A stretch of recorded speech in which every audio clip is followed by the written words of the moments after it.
Hi, good evening everybody. India is developing country. ఓకేనా? India is developing country. నేను చదువుకున్నా, మా నాన్న తరం చదువుకుంది, రేపు నాకు పుట్టబోయే కొడుకు కూడా అదే చదువుకునే అవకాశం ఉంది. ఎందుకు? ఎందుకనంటే ఓటరు నోటు కోసం పరిగెత్తడం, రాజకీయ నాయకులు సీటు కోసం పరిగెత్తడం. ఇక్కడ మార్పు రాకపోతే అసాధ్యం. మరి when will become developed country? When will become India is developed country అని అంటే మార్పు రావాలి. ఎవరికి? పబ్లిక్లో మార్పు రావాలి. నోటు కోసం వెయిట్ చేయకూడదు. రాజకీయ నాయకులు నోటు పంచకూడదు.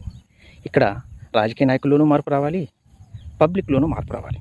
అర్థమవుతుందా? ఎలా డెవలప్ అవుతుంది? ఇప్పుడు ఒక రాజకీయ నాయకుడు నోటు పంచినప్పుడు, సరే డబ్బున్నోడు కావచ్చు, డబ్బు లేనోడు కావచ్చు, డబ్బున్నోడు ఆయన దగ్గర ఉన్న డబ్బుని పంచి ఒక్కొక్క ఓటర్కి నోటు కట్టలు పంచి గెలిచే అవకాశం ఉంది. ఇంకా డబ్బు లేని రాజకీయ నాయకులు ఉంటారు, వాళ్ళు అప్పు చేసి మరీ పంచి గెలిచే అవకాశం ఉంది. ఇప్పుడు అందరికీ పనిచేసినప్పుడు అప్పు తెచ్చి ఆ రాజకీయ నాయకుడు ఏం చేస్తాడు? మళ్ళీ అప్పు తీర్చాలిగా, వడ్డీలు కట్టాలిగా. ఏం చేస్తాడు?